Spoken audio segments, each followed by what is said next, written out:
जनवरी 2025 144 साल बाद आए महाकुंभ ने प्रयागराज की भूमि पर एक लड़की के सपनों को नया आसमान दिया। नाम था मोनालिसा। जी हाँ दोस्तों, आपने सही सुना, वही महाकुंभ वायरल गर्ल मोनालिसा भोसले, जिसके एक वीडियो ने पूरे इंटरनेट पर तबाही मचा रखी थी। उसके सादगी भरे आकर्षक चेहरे ने और खासकर उसकी सुंदर भूरी आंखों ने महाकुंभ मेले की भीड़ काफी बढ़ा दी थी। कुछ रिपोर्ट्स और आर्टिकल्स ये भी बताते हैं कि लोगों में बढ़ती प्रसिद्धि और भीड़ के कारण मोनालिसा को बीच में ही महाकुंभ मेला छोड़ना पड़ा। लेकिन आज लगभग एक साल बाद मोनालिसा फिर से सुर्खियों में है। इसका कारण है उसकी शादी से जुड़ा विवाद।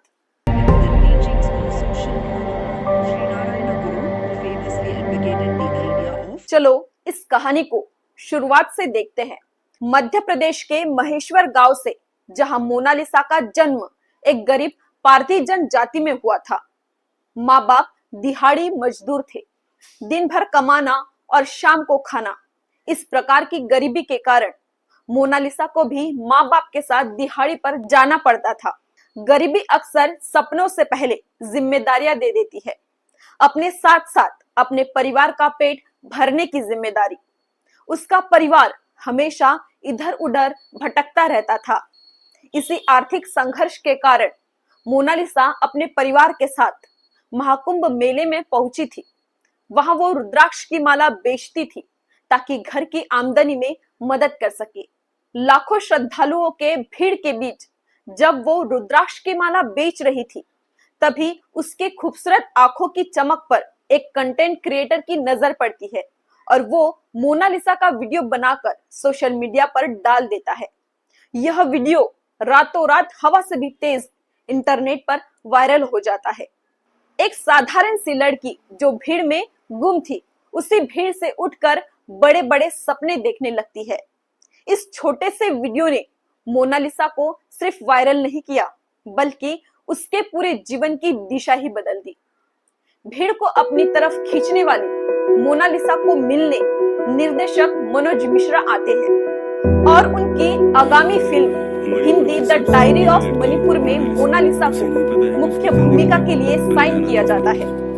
एक बार मध्य प्रदेश के छोटे से शहर पिचौर में फिल्म की शूटिंग के लिए उनकी मौजूदगी ने इतनी भीड़ इकट्ठा कर दी कि सड़कों पर जाम लग गया और शूटिंग को अस्थायी रूप से रोकना पड़ा, क्योंकि लोग इस अचानक मशहूर हुई लड़की को देखने के लिए उमड़ पड़े थे।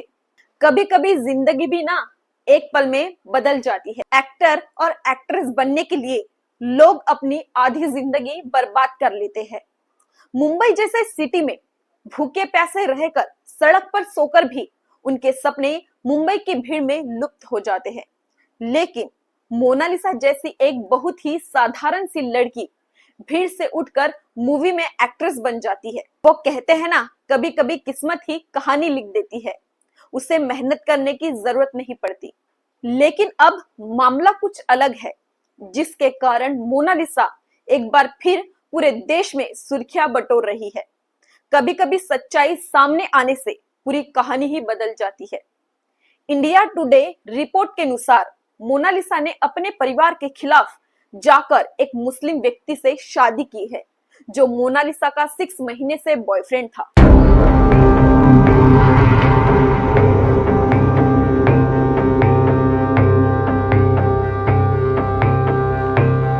नाम है फरमान खान। मीडिया रिपोर्ट बताते हैं कि फरमान खान उत्तर प्रदेश का रहने वाला एक एक्टर और मॉडल है।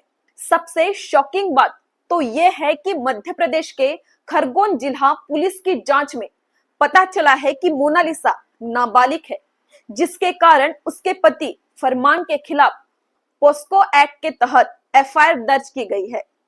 फरमान पर भारतीय न्याय संहिता के तहत आपराधिक साजिश और गैर कानूनी विवाह से संबंधित धारणाओं के साथ साथ अनुचित जाति और अनुचित जनजाति अधिनियम के तहत भी मामला दर्ज किया गया।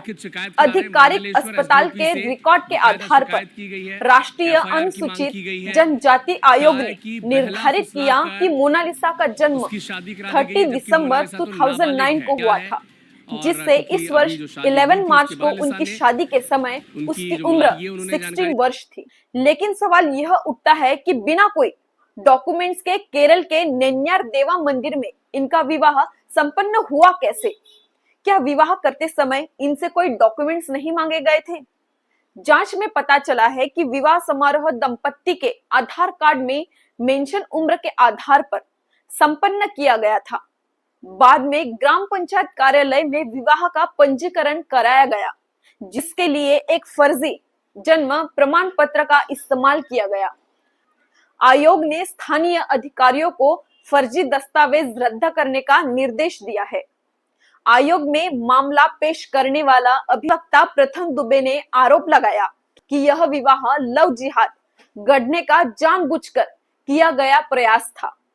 जो कहानी महाकुंभ से एक प्रेरणादायक वायरल स्टोरी जैसे लग रही थी, अब उसने एक गंभीर कानूनी मोड़ ले लिया है।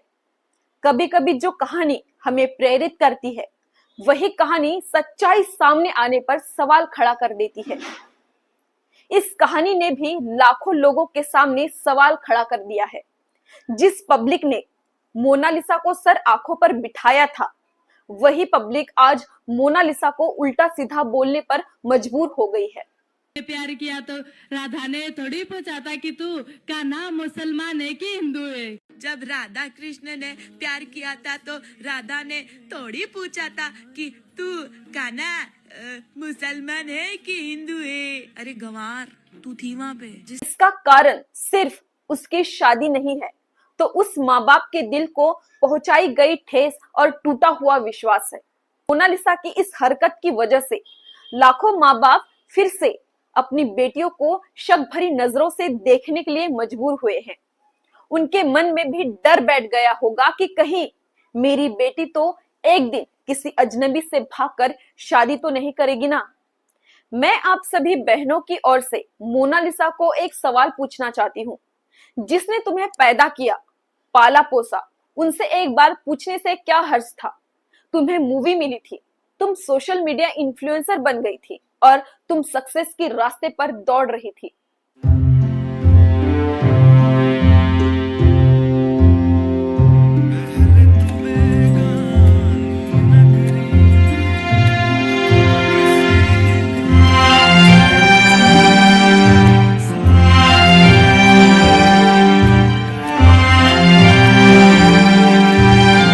अगर तुम अपने परिवार से एक बार पूछती तो शायद वे भी कहते कि बेटी अब तुम अपने पैरों पर खड़ी हो गई हो, खुद के डिसीजन तुम ले सकती हो।